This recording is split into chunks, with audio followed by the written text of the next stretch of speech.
Alhamdulillahilladzi arfa'a sifatil kamaliyati bil imani wal ilmi wa amalis shalihatil istiqamah.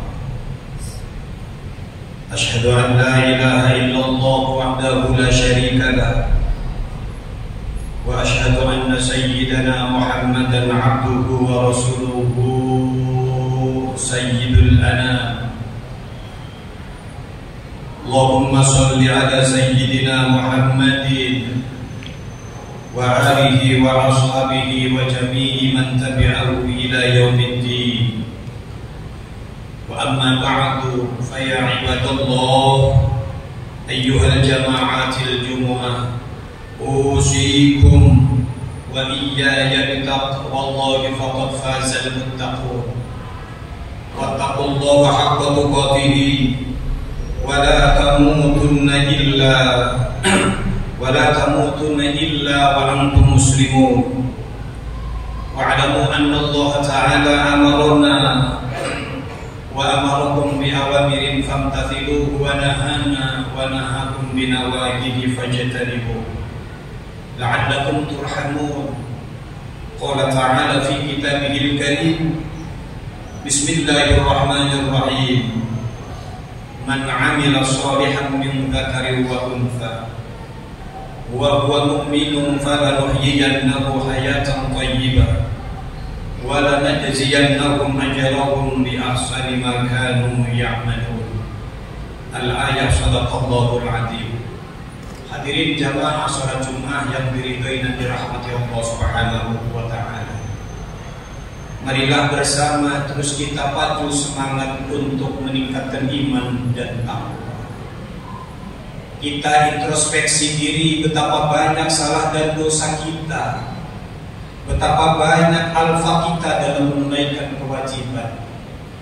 Setelah pengakuan ini betul kita sadari, terus kita tingkatkan bagaimana untuk menutupi segala kekurangan. Kita berfastabiqul khairat, meningkatkan iman dan takwa dalam sehari-hari, dalam bentuk dan konteks apapun. Maka hiasi dengan keimanan dan ketakwaan. Bekerjalah dengan iman dan takwa. Bermasyarakatlah dengan penuh iman dan takwa. Bahkan berpolitiklah dengan iman dan takwa.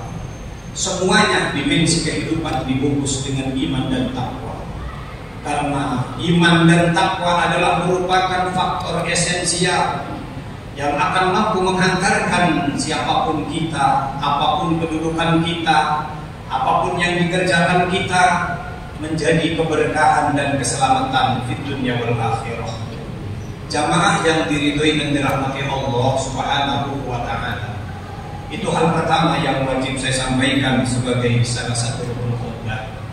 Yang kedua, jamaah yang dirahmati Allah, melalui mimbar Jumat ini saya ingin menyampaikan sesuatu yang mungkin betul teramat sangat manfaat, menjadi sebuah nasihat bagi kita semua, di mana baginda Rasul Muhammad sallallahu alaihi wasallam dalam sebuah hadisnya mengatakan, kata baginda Rasul, arba'atu jawahir ayya libasul tabi'ati fi jismi bani Adam yaziluha arba'atu asya'a minas sifatil madhmumah. Yang arti dan terjemahannya wallahu a'lamu bimuradi. Ada 4 perhiasan dalam hidup. Yang 4 ini akan menjadi sebuah perhiasan bagi tabiat manusia, bagi perilaku manusia, bagi keseharian manusia. Dan ini dititipkan Allah fi jismi bani Adam, pada diri bani Adam, anak cucu Adam.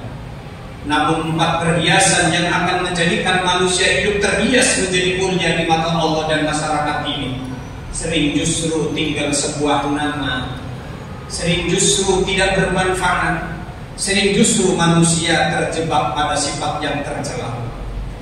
Yang pertama, kata Rasulullah sallallahu alaihi wasallam, perhiasan dalam hidup sebagai manusia yang dititipkan oleh Allah Subhanahu wa Ta'ala kepada kita adalah akal.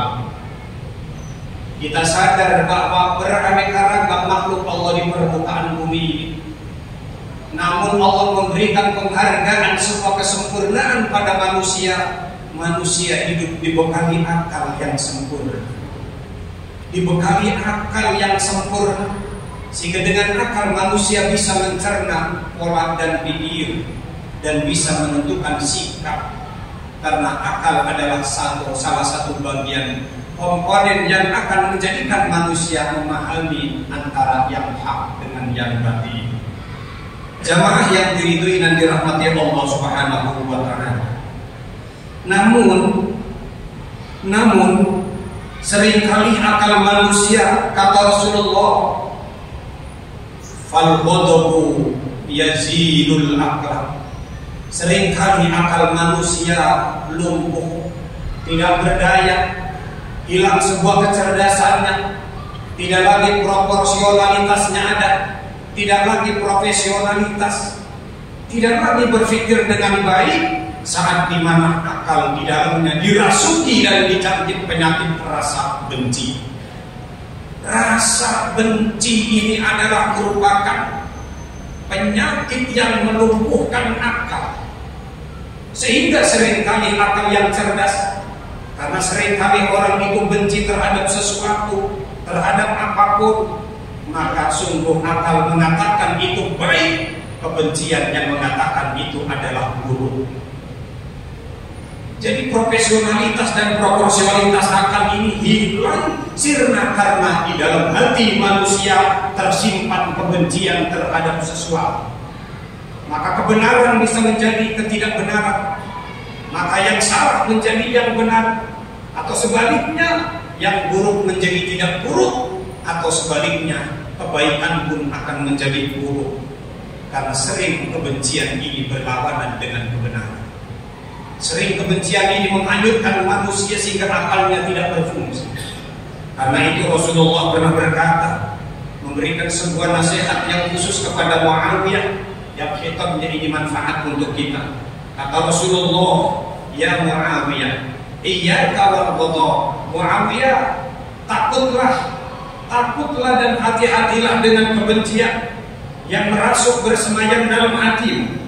Fa innal ghadaba yafsidul iman. Karena sesungguhnya kebencian itu akan merusak profesionalitas dan proporsionalitas keimananmu. Karena sesungguhnya kebencian akan merongrong keimananmu seperti rusaknya air yang begitu banyak, susu yang begitu banyak, manakala dimasuki oleh sedikit saja racun, maka susu itu akan terkontaminasi racun semua. Jamaah yang diridhoi dan dirahmati Allah Subhanahu wa Ta'ala. Syekh Abdul Qadir pernah berpesan, iyyakum an tuhibbu syai'an aw takrahu illa ba'da ardi af'alihi 'ala al-kitabi was sunnah. Kaya tuhibbuhu bil hawa wa tabghuduhu bil hawa. Hati-hatilah wahai saudaraku, jangan sekali-kali kamu mencintai siapapun dan apapun. Pula jangan sekali-kali kamu membenci siapapun dan apapun. Sebelum yang kamu cintai dan atau yang kamu benci, sebelum yang kamu suka dan atau kamu tidak suka itu, kedudukannya secara hukum jelas dalam Al-Quran, agar kita tidak mencintai sesuatu, juga agar kita tidak membenci sesuatu oleh karena perbedaan warna kulit, oleh karena perbedaan partai, oleh karena perbedaan bendera, oleh karena dorongan nafsu yang meledak-ledak. Karena saat orang benci karena nafsu, saat orang juga cinta karena nafsu, maka itu adalah merupakan petaka dalam kehidupannya. Maka itu adalah merupakan musibah dalam kehidupannya. Boleh kita tidak suka kepada orang, tapi bukan orangnya, tapi karena akhlaknya yang tidak baik. Boleh kita cinta kepada siapapun, tapi jangan lupa kecintaan kepada Allah di atas segala-galanya. Cintailah saudara kita sepanjang mereka dalam kebenaran. Tegurlah saudara kita betapapun akrab saat mereka dalam kesalahan. Jamaah yang dirahmati Allah Subhanahu wa Ta'ala. Itu yang pertama, akal. Yang kedua, agama. Agama ini mutiara. Agama adalah dalam konsepnya wa'un ilahiyatun bidhamil uqulis salim. Konsep ketuhanan ajaran Allah yang diturunkan oleh Allah untuk manusia agar manusia itu selamat dunia akhirat. Ini agama. Ini agama, saudara. Maka Allah turunkan Al-Quran. Juga Allah titipkan Al-Quran lewat baginda Rasulullah dengan beraneka ragam aturan, undang-undang dan garis-garis besar kehidupan dari dunia sampai akhirat. Bagaimana hidup supaya hidup ini sebagaimana yang teruntai dalam Al-Quran, fid dunya hasanah wa fil akhirati hasanah. Maka konsepnya agama. Mencari rezeki yang berkah, konsepnya agama. Bermasyarakat yang baik, konsepnya agama. Hukum yang tegak, konsepnya agama. Berpolitik yang berkah, konsepnya agama. Semua adalah agama. Namun kata Rasulullah Sallallahu Alaihi Wasallam, agama terkadang hilang dengan penyakit hasad, dengan kedengkian, dengan iri. Kita kadang pandai berbicara agama, atau Syiah kadang pandai berbicara agama, berdalil dengan dalil yang panjang. Namun saat kedengkian masuk di dalam hati, kadang dalil dipelintir, kadang dalil tidak berguna, kadang dalil tiada manfaat. Yang disampaikan adalah yang menguntungkan dirinya, yang disampaikan adalah yang membawa dirinya beruntung, tapi tidak pernah dalil-dalil walaupun itu benar kalau merugikan dirinya. Maka sering kali agama kalah dengan penyakit yang namanya dengki. Yang ketiga adalah al-haya, rasa malu. Allah bekali kita merasa malu. Malu berbuat salah, malu korupsi, malu berbohong, malu merusak tatanan kehidupan sosial, malu melakukan kekeliruan, malu dan malu melakukan sesuatu yang dibenci oleh Allah. Tapi sering rasa malu ini hilang. Identitas manusia yang punya harga dirinya hilang saat dimana manusia di dalam hatinya dihinggapi penyakit tomat, serakah. Lihat, dahulu negeri kita di mata dunia dikenal sebagai negeri yang punya tegar rasa. Rasa malunya tinggi. Anak-anak kita karena agama rasa malunya tinggi. Sekarang tidak ada yang punya rasa malu. Karena agama tinggal cerita. Karena rasa malu hanyalah dianggap sebuah penghambat. Maka dia hidup sebagaimana yang telah dicontohkan begitu banyak melalui media. Orang tidak punya rasa malu karena serakah. Dia sikap walaupun itu haram, yang penting perut nyong. Orang tidak punya rasa malu walaupun itu milik rakyat, yang penting saya bisa kaya.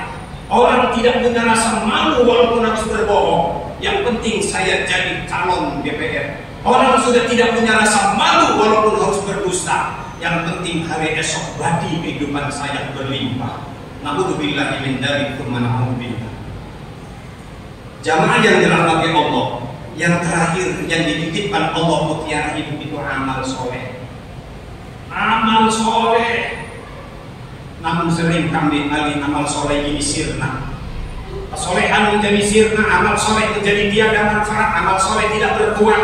Manakala amal soleh ini sudah dihinggapi dengan penyakit ria, sum'ah, pengen didelok, pengen dielong, pengen dipuji.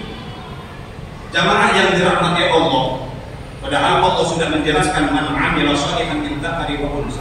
Siapa orang yang beramal soleh, laki-laki menurut mereka, perempuan kah mereka, dia beriman kepada Allah, falanuhyiyannahu hayatan thayyibah. Sungguh kata Allah, akan aku berikan kehidupan yang thayyibah, yang membahagiakan. Walanajziyannahum ajrahum bi ahsani ma kanu ya'malun. Dan setiap apa yang dilakukannya akan aku balas dengan pahala yang ahsan, jauh lebih baik daripada yang dilakukan. Namun karena terbubuh-bubuh pengen hanya meraih dunia, seringkali amal soleh menjadi korban. Sehingga bagaimanapun seringkali dia dihinggapi penyakit ria. Mudah-mudahan Allah membimbing kita. Apapun yang kita lakukan adalah sesuai dengan ajaran Rasulullah SAW. Tinggalkan penyakit ria, Kita harus hidup punya rasa malu, dan jangan pernah kita juga berhias seperti perhiasan orang yang tidak punya rasa malu. Dan mudah-mudahan Allah pulang membimbing kita dalam hidup di dunia ini menjadi hidup yang barokah, dan pulang di sisinya juga digaransi oleh Allah dengan husnul khatimah. A'udzubillahi minasyaitonir rajim. Bismillahirrahmanirrahim. Wal 'asri innal insana lafi khusrin illa alladziina aamanu wa 'amilus shalihaat wa tawassaw bil haqqi wa tawassaw bis sabr. Barakallahu li wa lakum fil Qur'anil 'azim. Barakallahu li wa lakum fil Qur'anil 'azim. Wa nafa'ana wa iyyakum bima fihi minal ayati wa dzikril hakim. Innahu ta'ala jawadun karim walhamdulillahi rabbil alamin.